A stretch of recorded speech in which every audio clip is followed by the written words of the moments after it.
Anyway, welcome everybody to the first of my series of talks. And what I'm doing in these talks is I'm trying to look at aspects of the history of Western thought and looking at them from a Buddhist perspective. And this first talk is very much an introduction to the series. I'm sort of setting the scene in this one, going into the historical background, as it were, and going into Buddhist principles to some extent too. So it's looking at Western thought from a Buddhist perspective. But of course it's looking at Western thought from one Buddhist's perspective, that's mine. I look at Western thought, as Punimala mentioned, I'm a psychologist. So I'm interested in parallels, contrasts between psychology in the West and psychology in Buddhism.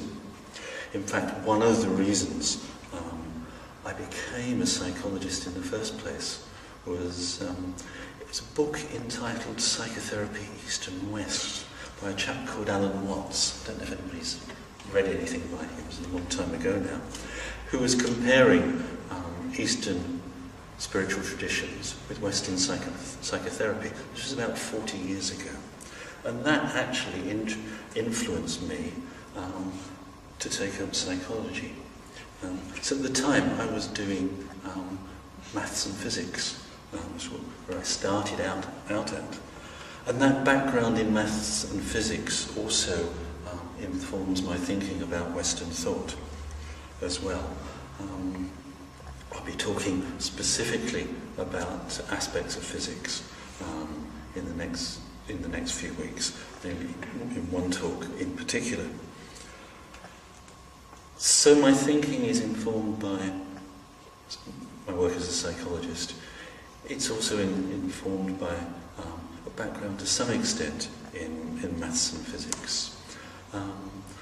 Also, a very important thing for me personally has been the study of the maths of what's called complexity theory.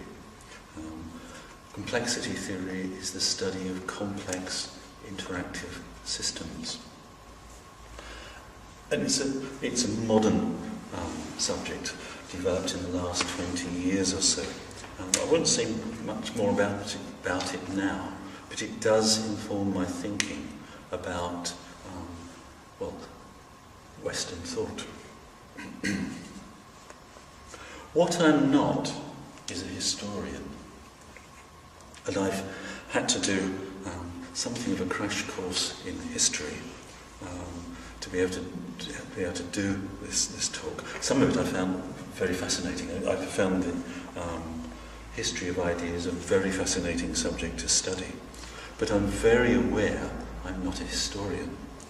I'd actually like to thank an order member named Sivanagaba for his input and for discussions with him, who's much more knowledgeable about history than I am.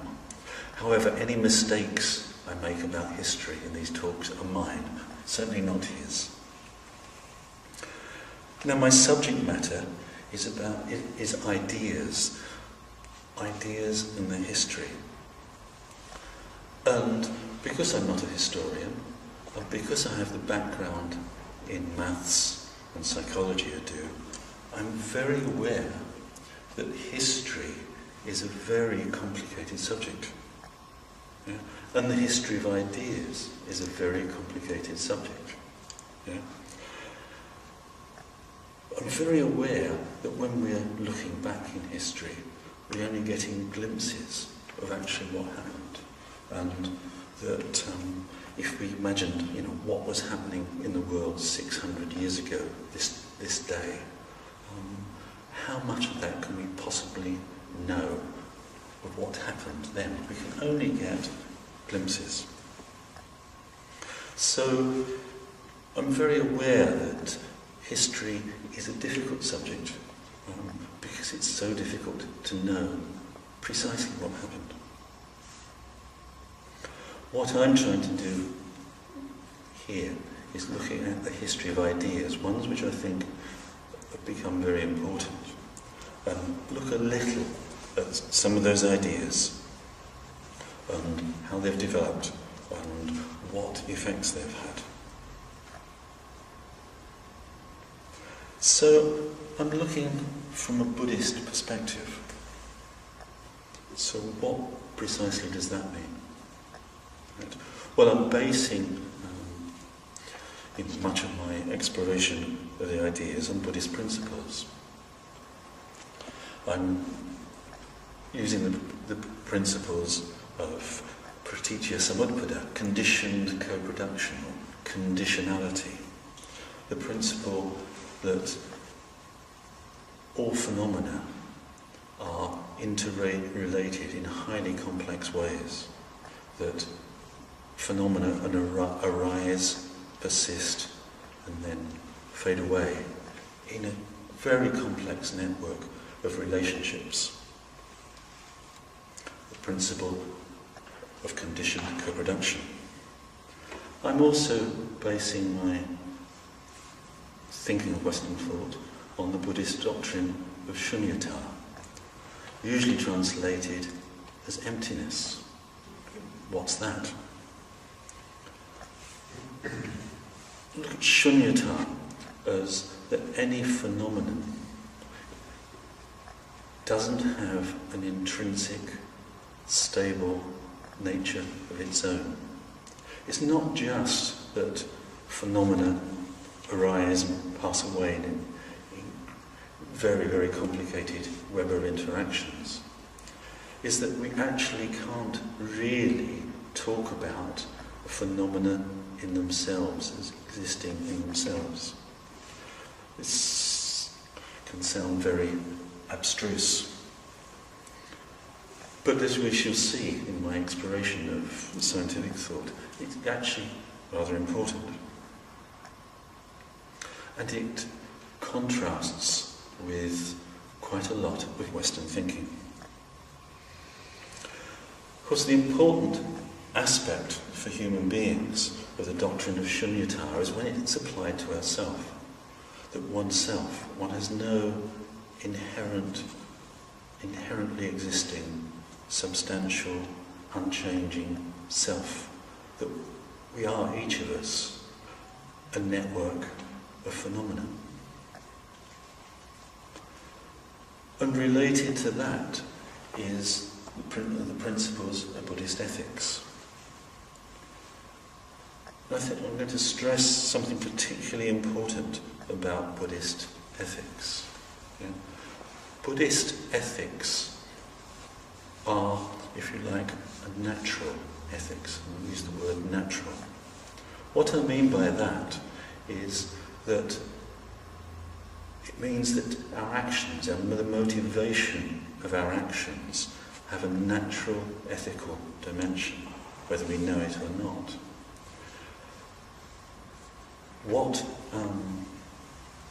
I'm stressing that as opposed to the idea that ethics or morals are just things that people decide and that different cultures have different decisions about what is moral and what is not. From a Buddhist point of view, people's moral systems may or may not be ethical, naturally ethical, to a greater or lesser extent. The important point is, and I'm going to come back to it when I'm exploring Western ethics, is that Buddhism is stating there's a natural, inherent ethical dimension to what we do. Why is that? Well, it relates to the fact that each of us, is not a separate, unchanging, substantial self. And our motivation, however, is affected, according to Buddhism, by the illusion that actually we are. That we have a deep-seated illusion, each of us, that we're separate, we're unchanging. There's some deep substance here. Yeah. And unethical actions are those which try and maintain the illusion. that stem from trying to maintain the illusion.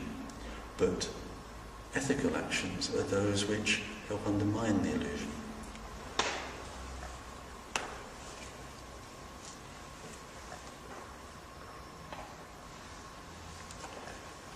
Now, in regard to ethics, there's an important aspect of Buddhist ethical thinking, which is that the ideas we have an ethical dimension to them, because ideas can be expressions of that ego illusion.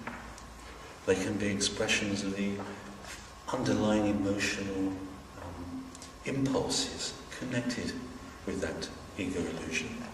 Yeah. So, for example, an idea may be an expression of hatred.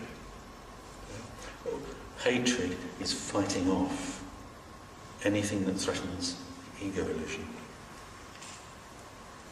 Yeah. So ideas can be expressions of, if you like, unethical motivation. They can be expressions of ethical motivation. Yeah. Motivation that works from a different basis, that works to undermine the ego illusion, and that's inherently motivation that considers other people and their well-being. Yeah. There is unethical motivation stemming from the ego illusion, and ethical motivation that works to undermine it, that's also working for others' benefit as well as our own. And the point being that for Buddhism, this is a naturally occurring dimension to human behaviour, to human motivation. It's not a matter of cultural determination.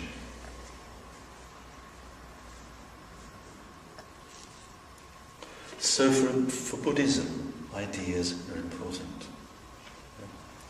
And to recognise the ideas that one's holding is important. Ideas affect us. But before looking at the nature of ideas, I just want to look briefly at us. In other words, human beings. Yeah? So I think it's important in exploring ideas is also just to bring to mind the species that's holding these ideas. Us, human beings. What are human beings?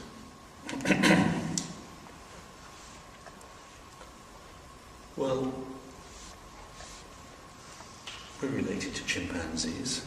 We've evolved over a period of, 6 million years from our common ancestor with the chimpanzee. So we're a great ape. We're, of course, an intelligent ape. And we have a mixture of inherent motivations. If you look at our nearest relative, the chimpanzee, what you find is chimpanzees tend to exist in groups. And they have similarities and differences to us. But of course, chimpanzees, how do they find food? Well, they go and gather plants, fruit and such. I think they're also partly carnivorous. And human beings started like that. And somehow we evolved, for whatever reasons we evolved. And we evolved in what are called hunter-gatherer groups. We were hunter-gatherers, or much like chimpanzees, except that human beings developed the capacity to make tools, to make implements that help them hunt and gather more efficiently. And for whatever complex of reasons, and we don't really know why, human beings became more and more intelligent.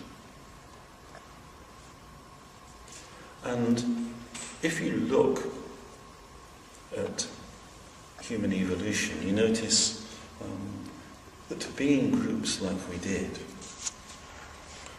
we would have had to have learned to be cooperative. So human beings have the capacity to be cooperative.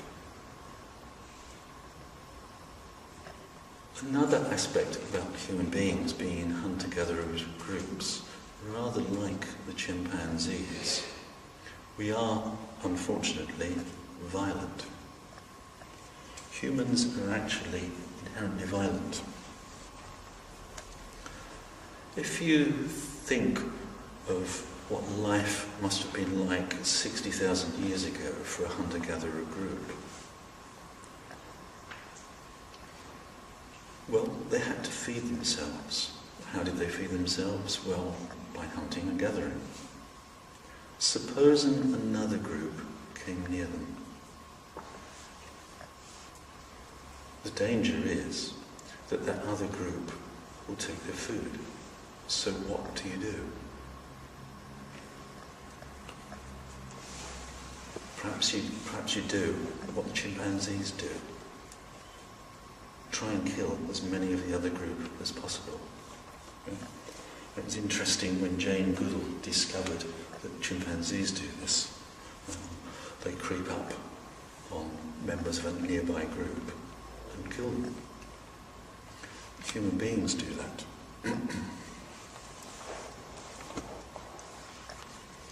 And if you think about it, human beings 60,000 years ago, well, we were quite intelligent by then, but over that 6 million year evolutionary history, that was the choice. Often it was kill or be killed. Or you had to find some way, you could somehow develop a truce, develop a working relationship with nearby groups, so that you could learn to trust each other. But that isn't so easy. Especially when the food is running out, when food is getting scarce. So I'd just like you to think for a moment and ask, can such an animal as our ancestors 60,000 years ago, and I'm stressing the animal here, an intelligent animal, would it be possible for such an animal ever to overcome violence? And also to ensure that everybody gets enough food to eat? What would they have to do in order to achieve that end? And of course we know from human history that that goal hasn't yet been reached. Those goals haven't yet been reached. We haven't overcome our violence. And we haven't been able to ensure that there's enough food for everyone. Now, in this competition between groups, clearly the more successful you are at hunting and gathering, and maybe also the more successful you are at fighting, the more likely you are to survive. And we know the more likely you are to pass your DNA on to the next generation.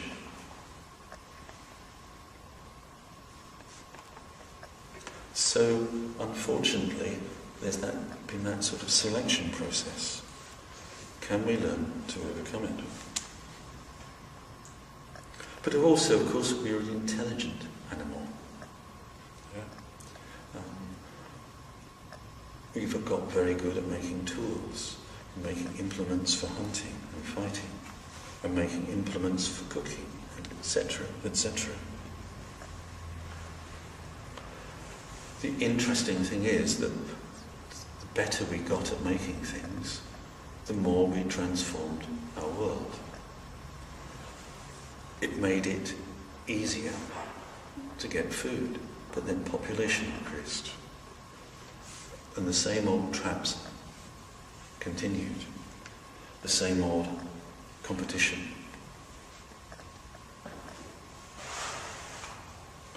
I'm painting a dark picture here, but I think it's important to realise I'm also aware in painting this picture as I'm going to talk about in a later talk, that the very idea of evolution has become, how can I put it, very politicised. There's a very strong current of thought of one kind or another about evolution. So that even to say what I'm saying in some quarters today would be taken as simply not on. But I'll come to that in a future talk. But we're an intelligent species, so we create things. We also we're able to start thinking about the world, having ideas about the world, what things are, how they got where they were. We're a creature who has ideas. What do I mean by ideas? Well, the dictionary definition is this, or one of the uses of the term idea. An idea is a product of mental activity existing in the mind, an item of knowledge or belief, a thought, a way of thinking. So an idea is a thought. An idea could be something, it could be an idea of basic, something in our environment, an idea such as tree. Or it might be a bit more abstract, say the idea of liquidity. Or the idea might be the idea of a God. Or an idea, if we come to more modern times, the idea of a chemical element, or a subatomic particle, or the idea of society. Ideas can be all sorts, and they can come from all sorts of areas of human activity.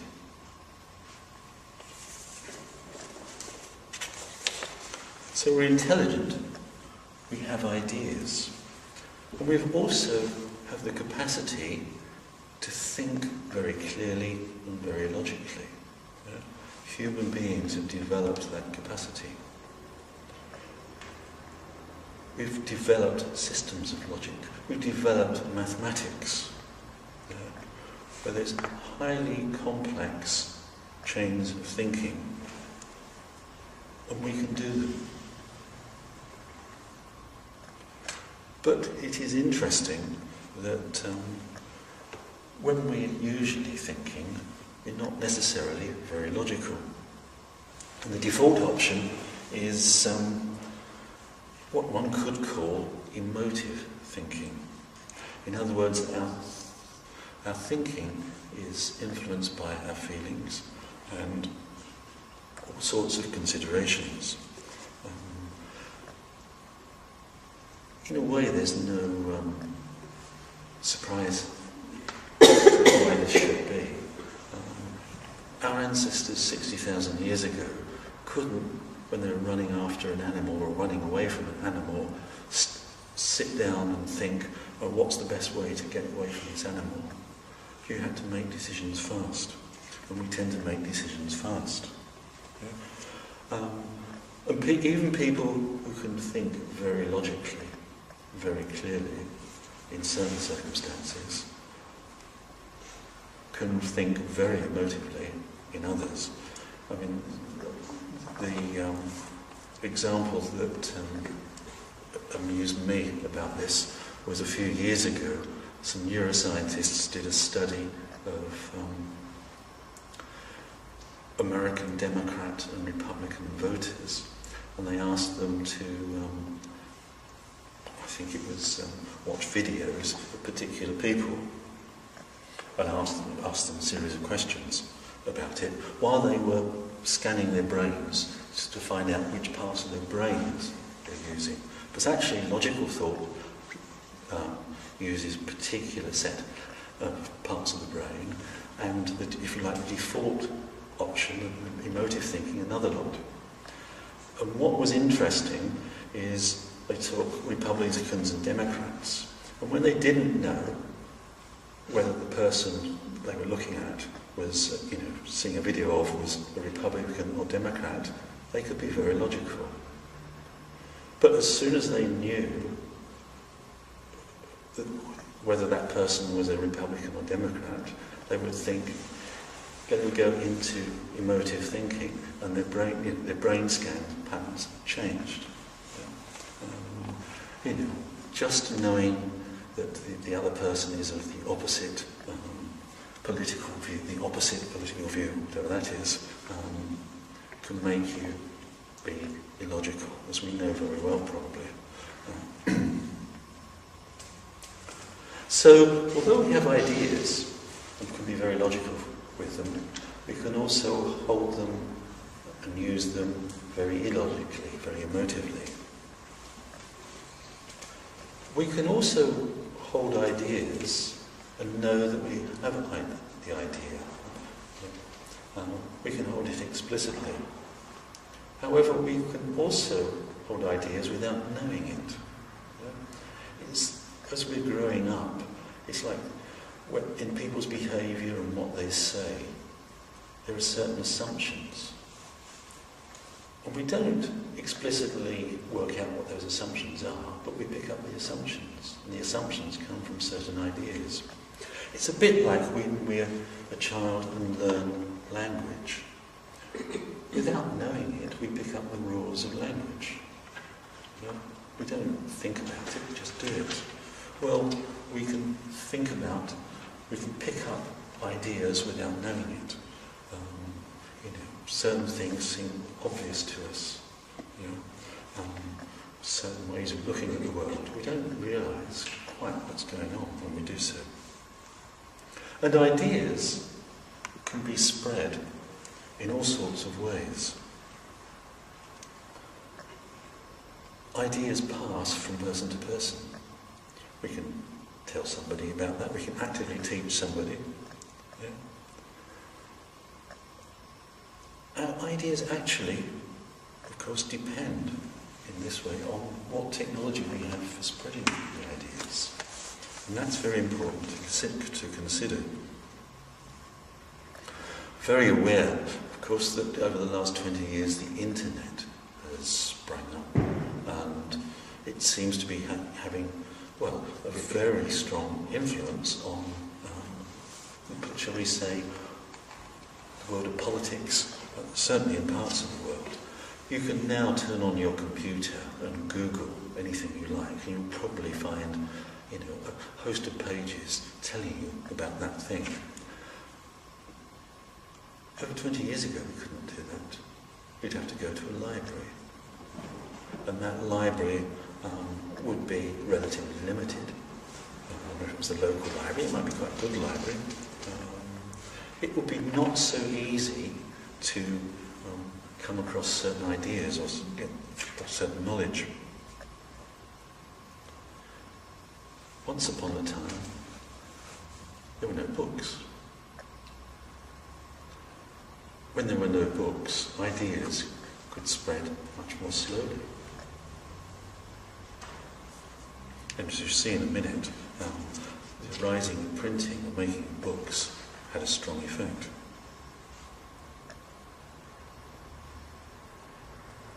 So ideas spread. They depend on technology, depend on people actively spreading them.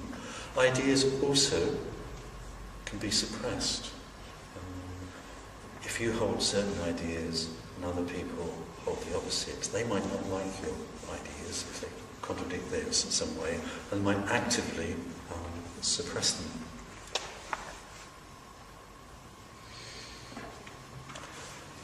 And ideas go from one person to another, and the ideas can persist, specific ideas can persist over lots of time.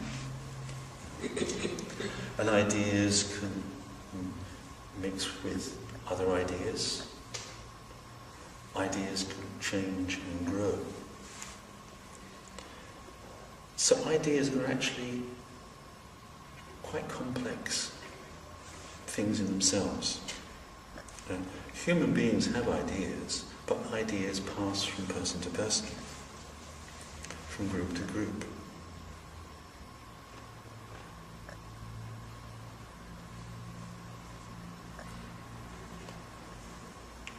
Then the ideas I'm particularly wanting to talk about are ideas in the Western tradition, and ideas that still very much come to influence us today. And in my talks, I want to be exploring those. And what I'm particularly interested in is the development of ideas since the rise of science.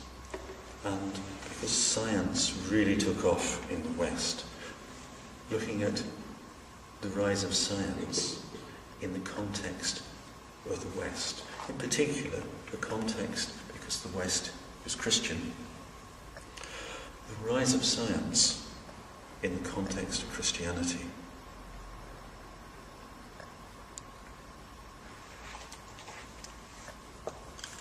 And I want to be looking about how that developed, how science arose in the context of Christianity, how Christianity affected it, how it affected Christianity, and how the pair of them and the interactions between them affected thinking in other areas, thinking about culture, for example, thinking about human beings. So I want to be exploring that and looking at how it affects us. But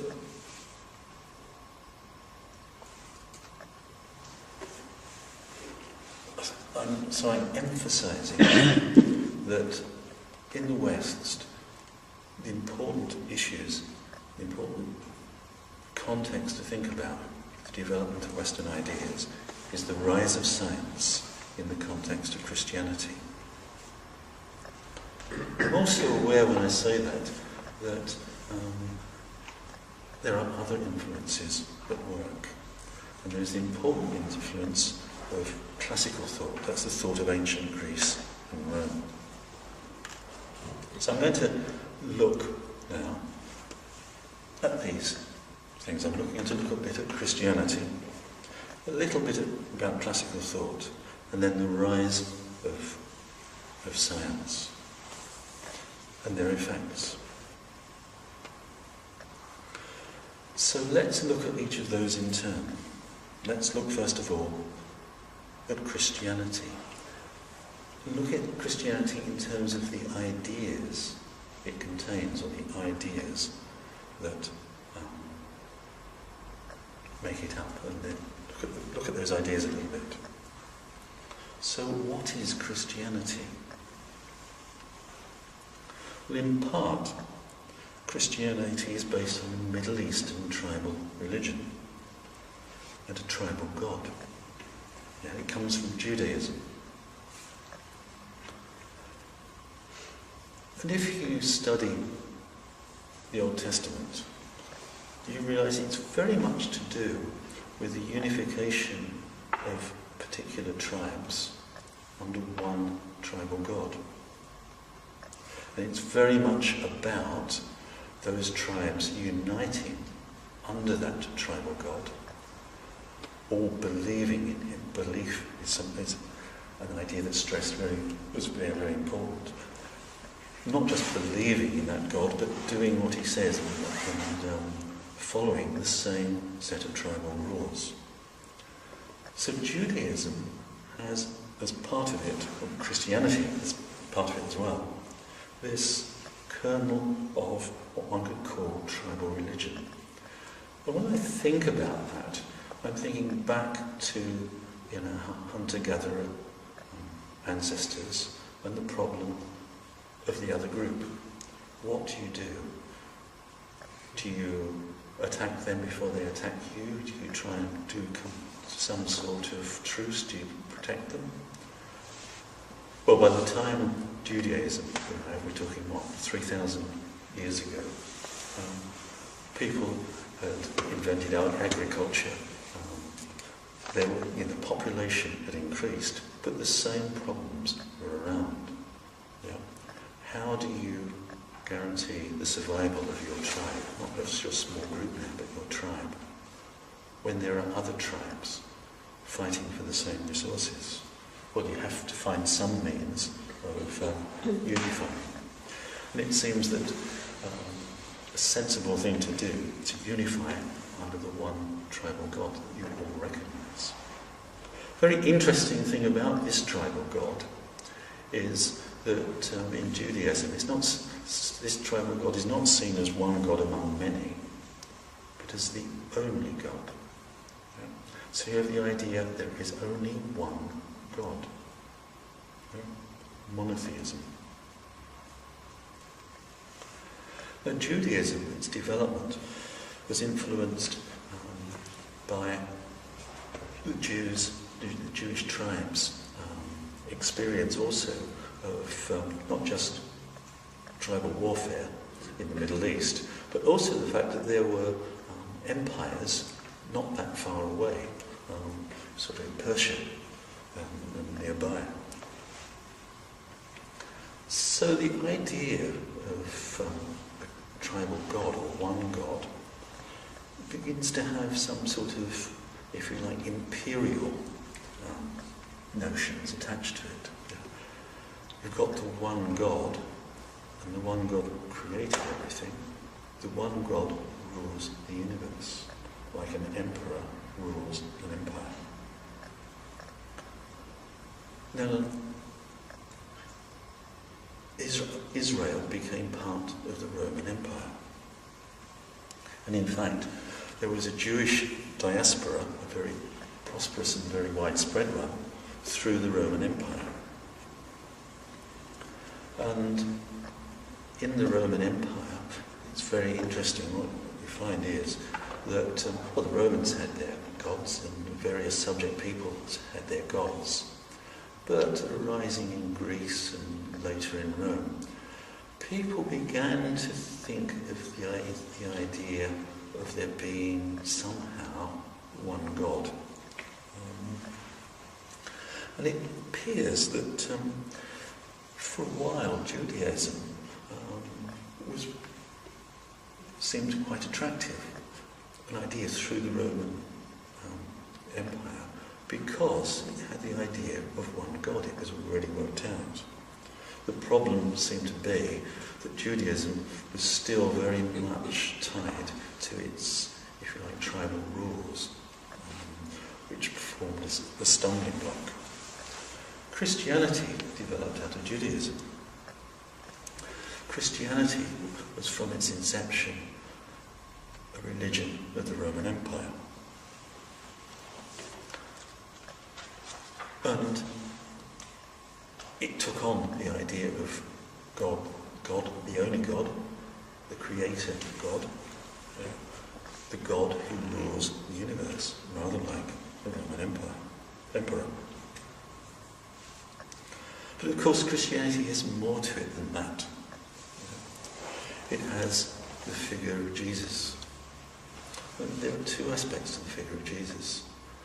One, I call it the mythology of Jesus. Jesus came to earth to be a sacrifice, to save people from the effects of their sins. I don't particularly want to go into that, and that has a history in Judaism. But also an important aspect of the teaching of Jesus is what we could call the Sermon on the Mount. Love thy neighbour as thyself. And this is actually very different from, if you look at the Old Testament, the teachings in the Old Testament. It's a different element, a different idea, a different set of ideas within Christianity. And we know that Christianity developed quite quickly within the Roman Empire. And although the Roman Empire seemed to be quite, how can we put it, tolerant of different religions, there seemed to be a certain amount of persecution of the early Christians. However, they kept on growing until a Roman emperor became a Christian. And then Christianity became the dominant religion of the Roman Empire. And then Christianity itself became, how can I put it, it drove out the pagan religions.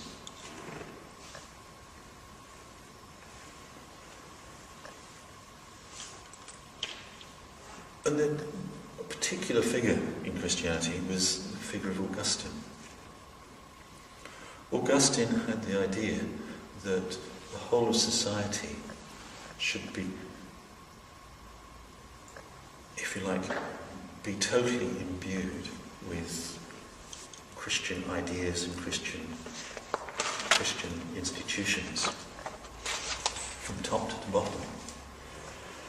And also stressed the importance of, how can I put it, not being tolerant of people who differed. That the Christian society was a total society. Now, for whatever reasons, Christianity spread. It spread beyond the Roman Empire. It spread up through Europe.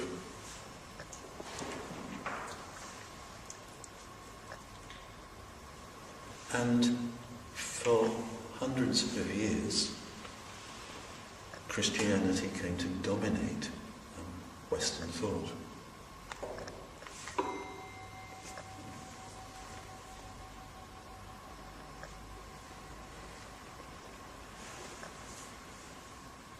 The important, I think I intend to stress here with such Christianity, is it was intolerant of difference.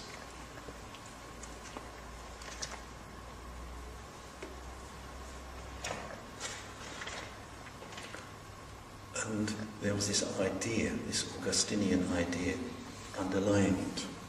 There was, after the Roman Empire fell, they tried to establish what became known as the Holy Roman Empire.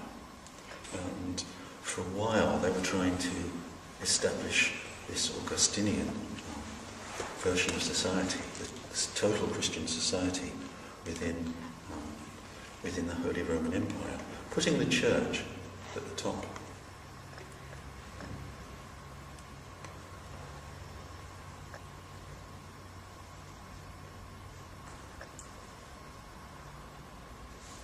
So I'm stressing that an important aspect of such a society was the lack of tolerance. Now then, one aspect of the lack of tolerance was that a lot of classical thought was suppressed or forgotten about. It's not that they suppressed all of it by any means. Some of the old Roman and Greek texts were studied, and over a period of time, more of them became studied.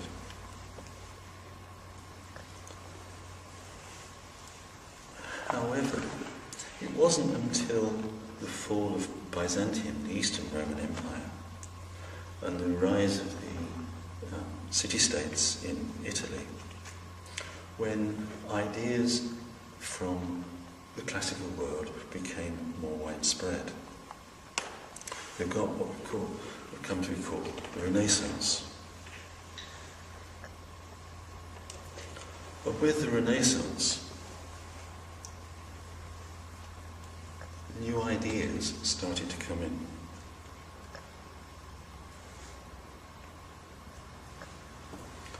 Particularly new ideas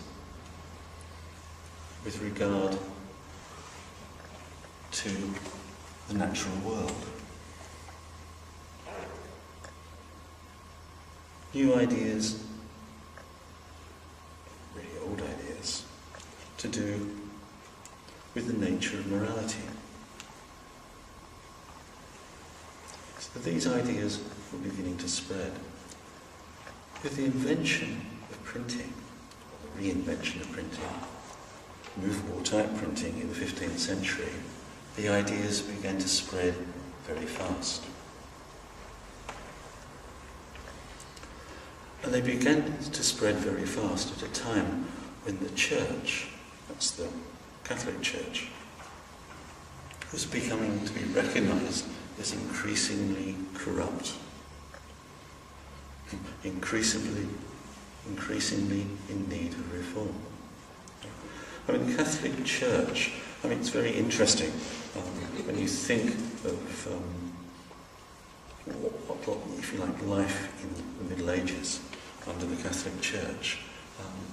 If you're thinking about in terms of ideas, how many books were there? Well, books were manuscripts that you might have in an abbey somewhere. There were few around. The Catholic Church actually did not like people reading the Bible. To read the Bible was considered heretical. You were almost a heretic even to want to read it. And with the Renaissance and with printing, suddenly the Catholic Church had to contend with, suddenly people were learning to read, and they had things to read, and new ideas were coming. And people were beginning to question the church. It wasn't just that people were questioning it, it's the power of the church was beginning to be pushed by secular rulers as well. So, time was ripe for change. And classical thought had its effects, however. One particular classical writer who became very popular was a man called Cicero. Cicero was a contemporary of Julius Caesar. And Cicero is a very interesting writer. I'm just going to quote some quotations from Cicero. The important thing about Cicero is he became very widely read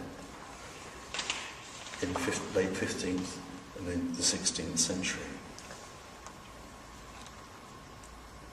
I'll just do a few quotes from Cicero. So Cicero died in 43 BC. Since the universe is wholly filled with the eternal intelligence and the divine mind, it must be that human souls are influenced by their contact with divine souls. There is no single thing so like another, so closely corresponding to it, as are all of us to one another. Consequently, to take something away from someone else, to profit by another's loss, is more unnatural than death, or destitution, or pain, or any other physical or external blow. Nature's law promotes and coincides with the common interest. That animal which we call man, endowed with foresight and quick intelligence, complex, keen, possessing memory, full of reason and prudence, has been given a certain distinguished status by the supreme God who created him. Now Cicero was writing before Christianity existed. And in his thought, you get the idea that there's a natural morality. And there's a natural, almost divinity within human beings. These ideas took hold. One person who was influenced by Cicero was the scholar Erasmus. Erasmus, well, he was a cleric. In other words, he was in orders, but so were lots of other people in those days. Erasmus was actually the legitimate son of a priest, as were lots of other people at the time. It was part of the, if you like,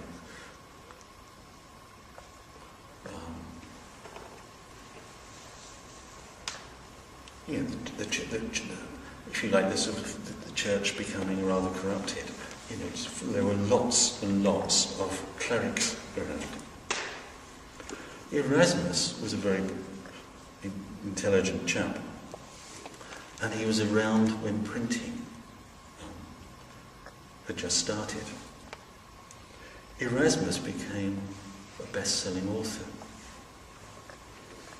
I think invention of printing was about 1450.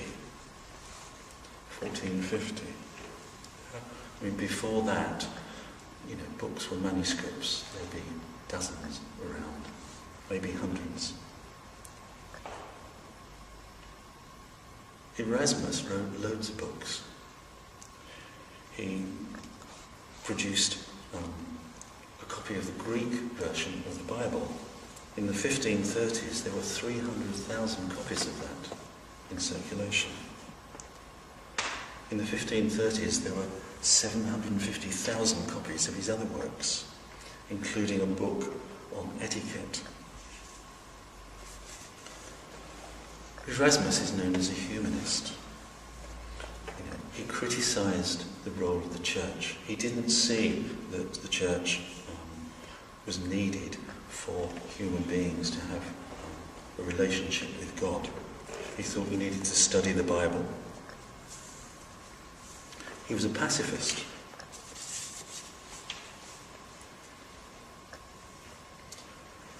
And it was said at the time, with the exception of a few monks and would-be theologians, all learned men are followers of Erasmus. He was particularly critical of kings, as well as the church. He compared kings to rapacious eagles. He asked the question, does not the commonalty love people while monarchs plan war? So Erasmus was promoting tolerance. He was promoting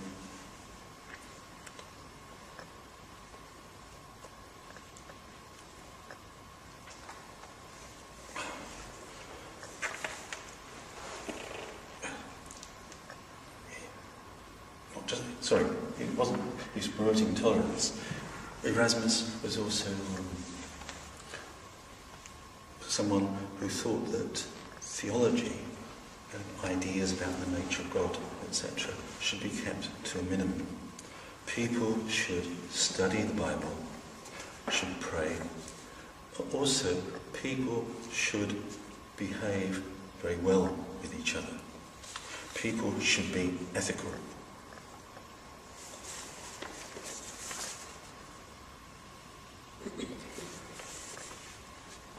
He thought, people, if you're living the Christian life, that should be a life of love, joy, peace, patience, kindness, goodness, long-suffering, mercy, faith, modesty, continence, and chastity.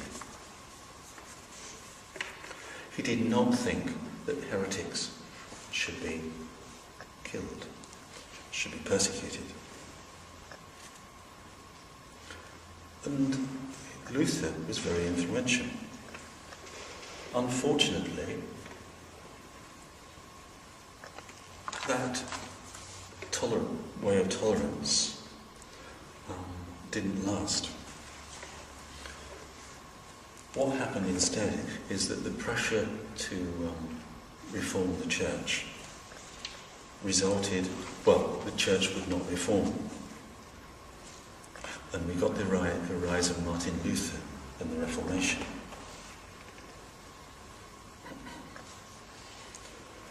I'm realising the time is getting on. I'm only halfway through the talk. I'm going to cut out lots of things.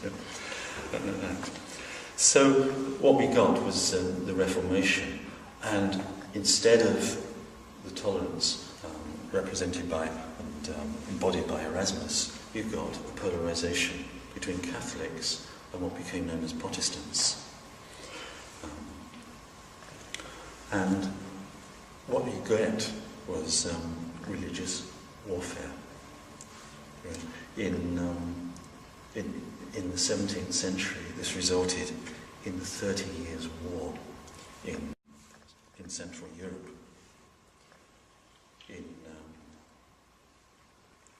In England, there's a long history of say, fighting at times between Catholic and Protestant. So what you got was not toleration, but a polarization. Now then, in this background, you get the rise of science. Science really took off in the 16th and 17th centuries, when this religious warfare was at its height.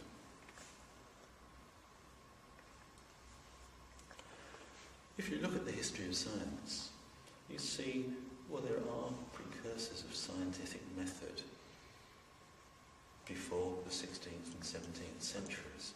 You see it a bit in early Islamic civilization, a bit in China, a bit in the ancient classical world of Greece and Rome. But science really seems to have begun to take off in the 16th century. And there was a man called William Gilbert, an Englishman, at the time of Queen Elizabeth. And I tend to regard Gilbert as really starting the scientific tradition. But as I say, there were precursors, there were other people around. What Gilbert did was he studied magnetism.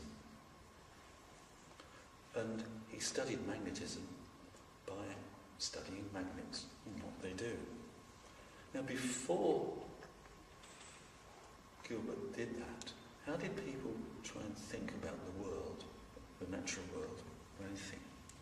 What they did was they would refer to the Bible, or they would refer to accepted texts by people that the church had agreed were right. In particular, Aristotle. So if they wanted to form an opinion about something about the physical world, you would consult Aristotle to see what he said. What you wouldn't do is study the physical world. What Gilbert did was study the physical world. He did a series of experiments and repeated them over and over again with magnets. Actually, for, I think, 2 or 3 decades, he never didn't publish his results. And he became actually a successful physician. So he was too busy to publish his results. Eventually, he published them later on in life. About the time of 1600, he published them. Of course, the books were around, had been around by 150 years then. And his book spread. One person who read his book was Galileo Galilei in Italy. And Galileo was much taken with it. Meanwhile, another Englishman, Francis Bacon, philosopher, had, like Gilbert, talked about the importance of studying the world itself. Not following ancient texts. They both criticise strongly the idea that you can learn things by just going to ancient texts. They emphasise you have to study the world. Study nature itself. And that's what Galileo did. About that time, people had invented lenses and were inventing telescopes. A Dutchman, I think, invented the telescope. I think there's some evidence that an Englishman had beat him to it. Galileo learned this. If you have a telescope, you can look up at the night sky. And already some ideas have been coming through about what's happening up there in the night sky. I was quite struck when I was told this, that people used to think of the night sky, think of the sky, and they literally used to think of God being up there beyond the spheres containing the planets and the stars. So now what happens if you turn a telescope up there? Well, you start seeing things you never knew existed up there. Also, people are beginning around this time to develop mathematics. They're beginning to be interested in those planets and their movement. And you're beginning to get theories about what the planets are doing. Now, of course, the old theory that was accepted and that the church accepted was that the Earth was the centre of the universe and the sun and moon, planets and stars went round it. It was beginning to be realised that that wasn't the case. It was beginning to be realised that if you looked up, perhaps God wasn't there.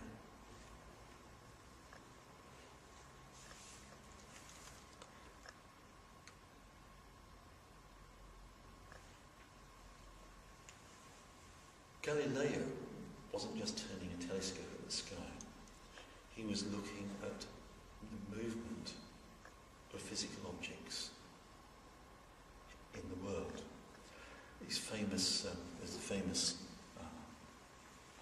episode with him dropping some objects off the Leaning Tower of Pisa. He was trying to show that they fell, objects at different weights fell at with the same acceleration. Galileo did experiments. Other people started doing experiments. And then along came Isaac Newton.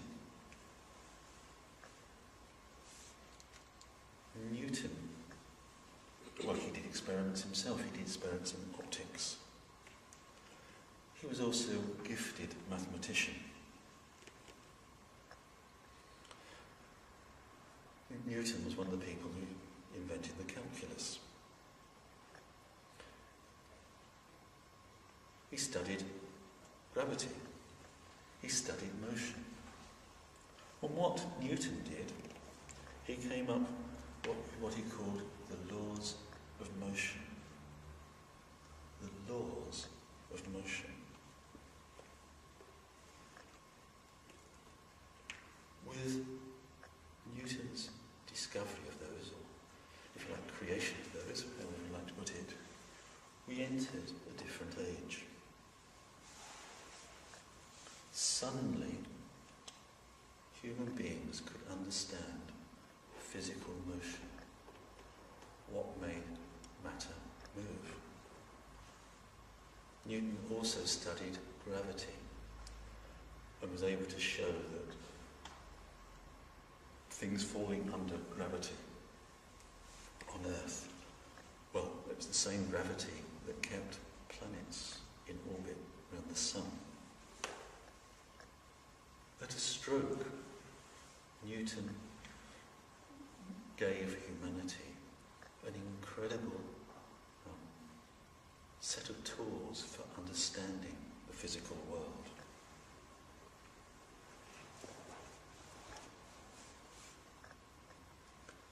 And science never looked back.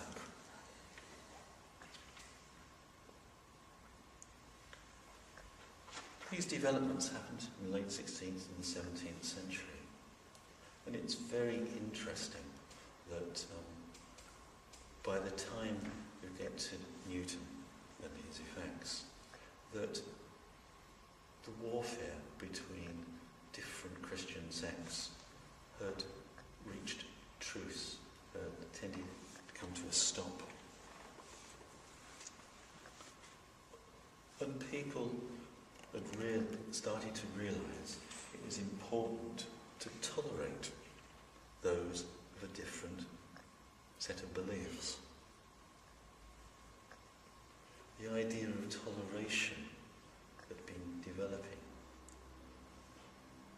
partly as a result of all that conflict, but partly also due to the rise of science and beginning to make people question, if you like, theology and whether they had the evidence really to back up depends on whether it's really worth fighting for. Toleration also, it was a theme of Erasmus. It was a theme of Cicero. By the end of the 17th century, toleration began to get taken very seriously. You get the English philosopher John Locke wrote a letter concerning toleration.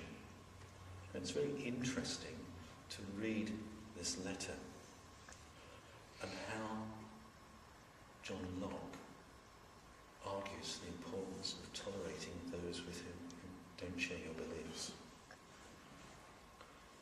The letter begins with a quote from Cicero.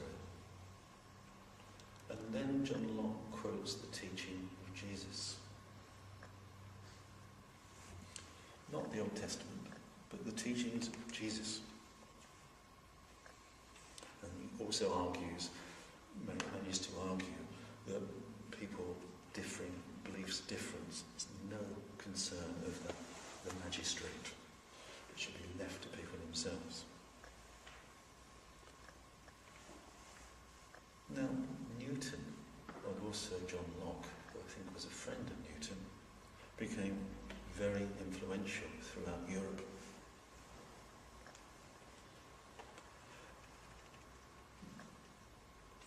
But what became taken from them and became principles of what became known as the Age of the Enlightenment was the importance of reason. Reasoning about the world based on evidence. The importance of toleration was one of the principles of the Enlightenment too. There were also other ideas that were becoming stronger there. They had their history developing out of the Reformation, becoming stronger at the time of the Enlightenment. The idea of the equality of human beings. And these ideas at the time were justified by people in terms of that there was a God, and God had created everything. God had created the natural world, and it imbued the natural world with natural laws. It imbued human beings, if you like, with natural laws. If we studied nature, we'd find out about God and his natural laws. Okay? Of course, Newton's laws of motion were seen as God's laws in the physical world. Okay? That's how they were understood. But there was the idea of natural law with regard to morality as well. That God had created the world and he created human beings, and that there was a natural, ethical dimension to life. It was seen in theistic terms. Now actually that is rather different to the traditional Christian way of looking at it. Christianity didn't stress the idea of natural law at all. In fact, for a long time, it seems to have not used it, the idea of natural law. Yeah. Christianity stressed revelation. Yeah. God's laws were found, and the nature of existence were found from the revelation of the Bible. You couldn't think about it. You couldn't work these things out.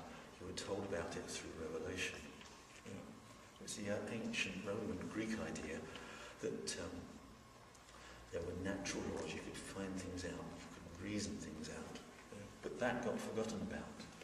Yeah. Now we find it coming back very much to the fore by the 18th century. God created the universe, and he created it with natural laws. We can find out those natural laws natural laws like Newton's laws of motion, or natural laws to do with morality. We could even study human society, human activities, and find out what natural laws there are in those. So we can study ourselves, we can study human societies, we can study our activities, and that will reveal to us God's natural laws. If we study our own minds, we could discover the natural laws governing our own minds. That's how people were thinking. It was actually very different to this traditional Christian view through the Dark Ages.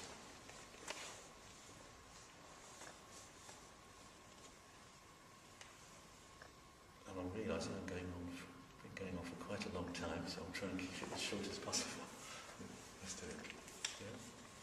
So what you're getting here is the rise of science. Yeah. But it has particularly theistic interpretation to it.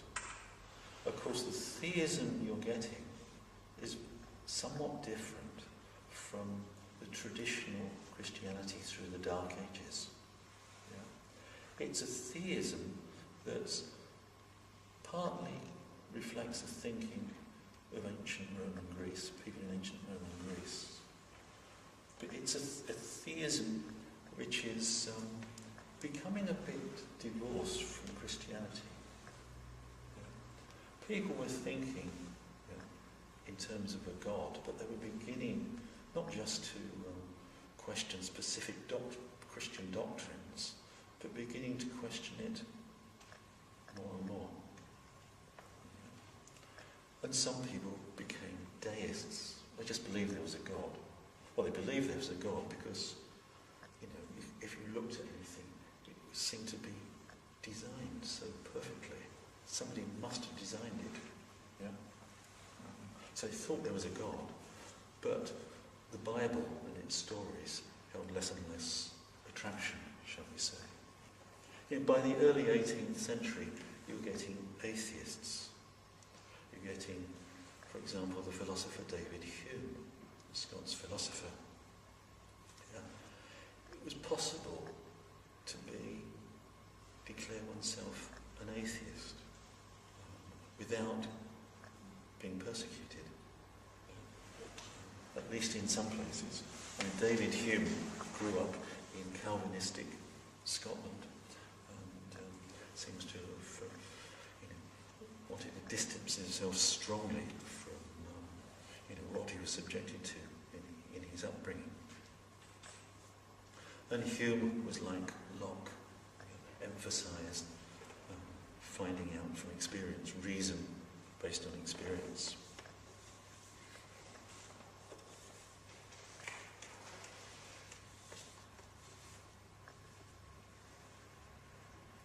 So we're beginning to get change. Science grew up within Christian context and was very much interpreted in a theistic way. Science progressed through the 18th century. Science had effects on technology, through technology on farming, our ability to feed ourselves, through technology on the invention of machines. Through these changes, population could increase. Through these changes, society changed. Science is revolutionary. If you study science, if you apply a scientific method, you discover things. Through discovering things, you understand the world differently. You can also make things, new things. That is revolutionary. It makes change. By the 19th century, the physical sciences were seen as, they've made great progress. And people will begin to think in terms of,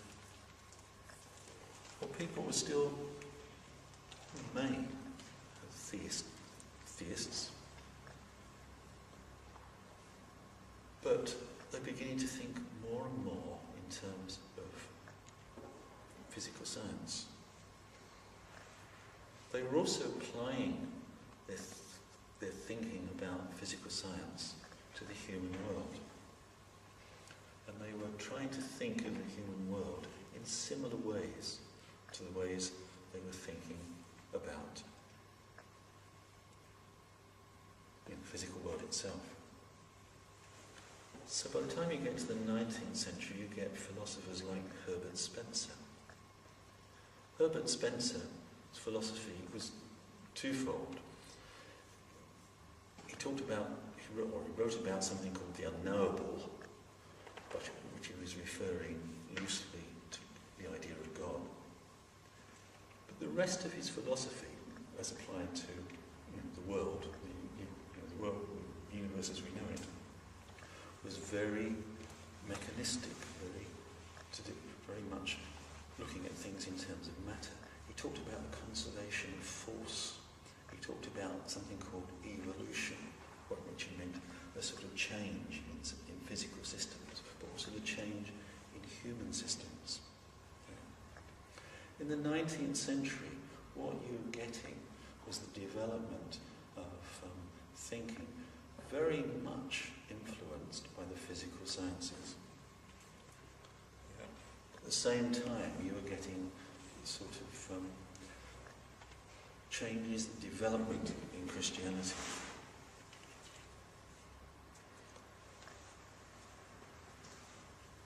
Now, what I'll be talking about in my further talks, I'll be going into aspects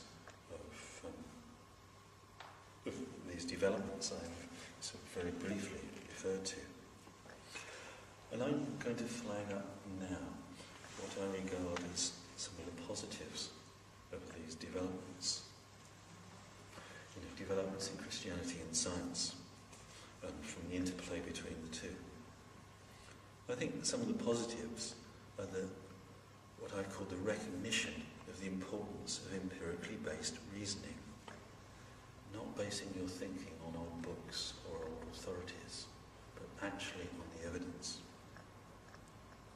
Another positive, which I haven't referred to so far, but we'll be exploring next week, is the recognition of the importance of the individual. Not the group, not your part in the group, but oneself as an individual human being. There was these important concepts of natural law, and coming from that, natural rights, which I'll be talking about next week. The importance of toleration.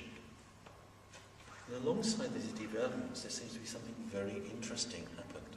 If we study, for example, the frequency of violence in human lives, what we see is the development over these few hundred years, developments of actually more ethical human behaviour, at least much less violent human behaviour. It can seem strange to us to think of that, given the world wars we've had. But if you actually start thinking in terms of, individual people's experience of violence, the percentage-wise of part of the population, it's very interesting what comes across. But actually, this sort of development in the West over the last few hundred years has been involved with a decline in violence, even if you take things like the world wars in the 20th century into account. And human ethical behaviours seems to have developed on other dimensions as well. The concept of empathy, being able to empathise with others, for example. Just one suggestion of how that was helped was through the rise of the novel, where you started to read about other people, get involved in their life and start crying when they were hurt. It might seem intriguing to us that will teach people empathy, but we must remember, going back to violence, that not so long ago, people in Europe used to enjoy violence. They used to enjoy going to see people being tortured and executed, for example. It was a sort of favourite thing to do, not so very long ago. But if you think about it now, we don't. Other developments, positive developments that I want to go into, as well as these sort of developments of ethics, ideas of natural rights, the idea of democracy as well. Again, that's associated with the decline in violence, decline of settling disputes through violence. There are also some negatives that I'll be going into. One particular negative is the belief that human beings, our society and culture, can be understood in similar ways to the ways that Newtonian physics understands physical systems. And I'll be looking at how, in the 19th century in particular, varieties of what I call pseudoscience developed, with a basis of that sort of thinking.